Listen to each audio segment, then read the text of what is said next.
Okay, so one of the most important parts of my day is following up on student discipline. So on a daily basis, I have my secretary prepare a folder for me, and inside I've got various disciplinary issues I need to address.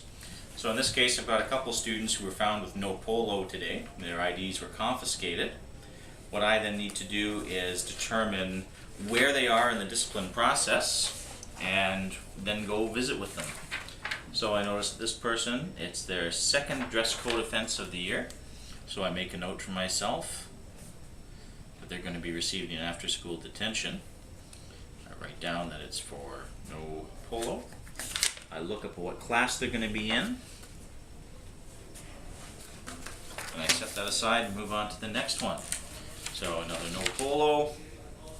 It's this one's third dress code of the year.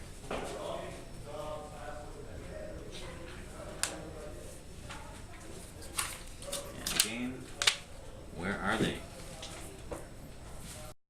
So the discipline is a very important aspect of maintaining a high school, making sure that everything goes along well. Really, the students of this school are incredibly well behaved.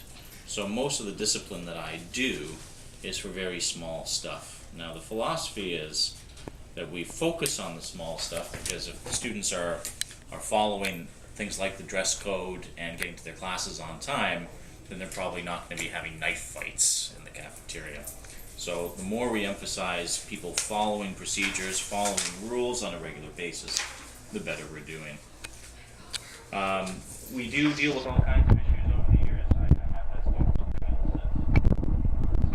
I've had tobacco, I've had some cases of fighting, people saying nasty things about each other.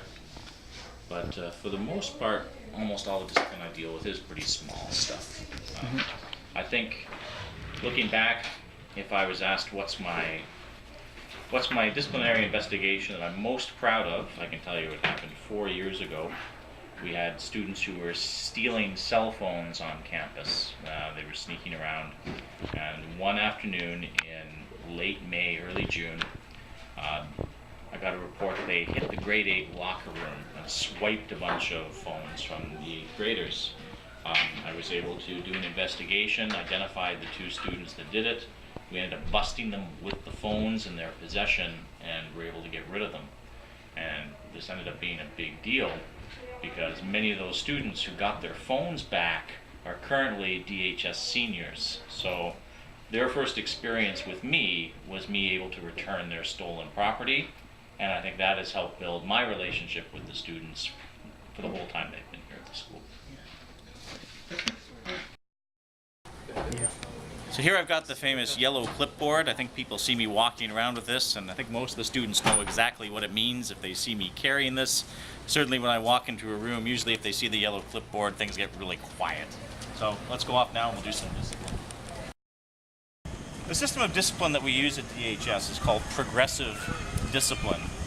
Progressive means that the more times a student breaks the rule, the tougher the consequence becomes. So the idea behind this is that every student is willing to change their behavior.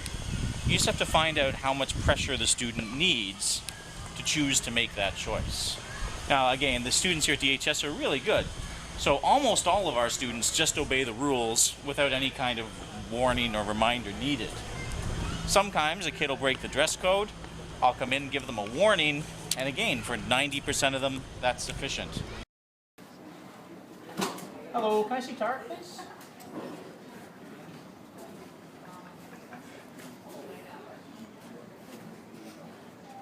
Hey Tarek.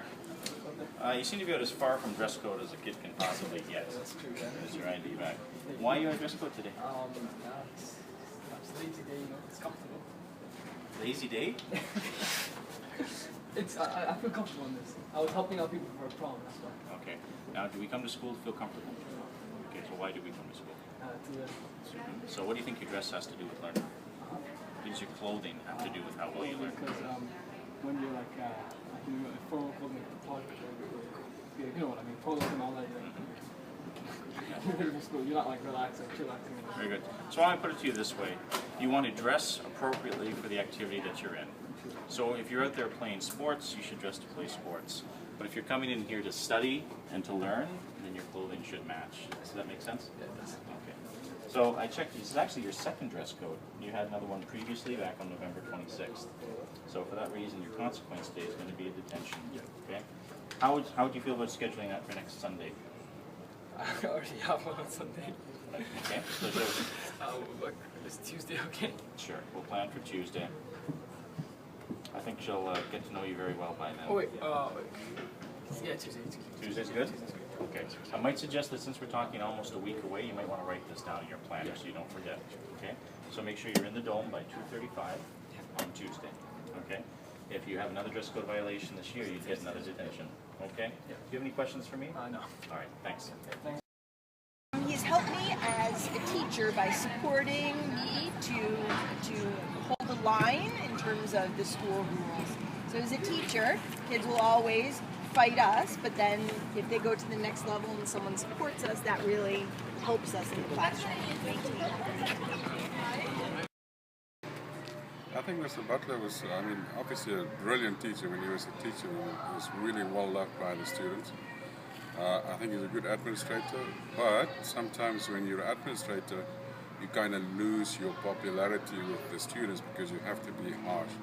But actually, he's one of the funniest people I know, really very smart. So people sometimes wonder about the severity of our responses to disciplinary infractions.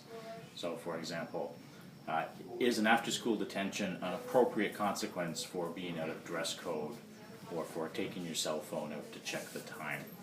So what people sometimes don't consider is that it's not just the actions that they take, it's the fact that they were willing to defy the stated rules.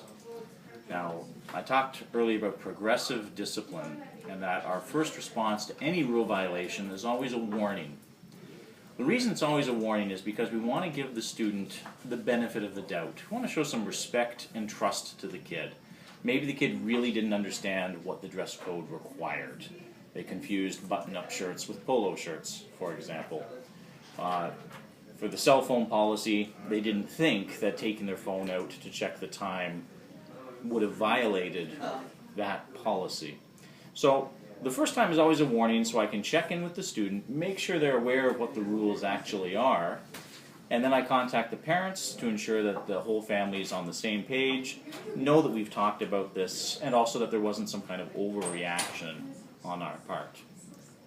If a student, however, violates something 2 or more times, then they're no longer ignorant of what the rules are. In fact, they're now actively defying what the school has told them they need to do. So at this point, detentions take the form of pressure on students to start changing their behavior. So if a student comes to school out of dress code for the second time, primary in our minds are the idea that the students need to be dressed smartly and professionally for the learning that's to take place that day. Secondly, there's the issue of security, that we want our students to have a certain uniformity about them. This allows us to distinguish DHS students from other kids on campus or other strangers that might have come on. So for those reasons, dress code is important. But the reason why there must be a consequence for a second offense is that despite being warned, the student is actively choosing not to follow the rules.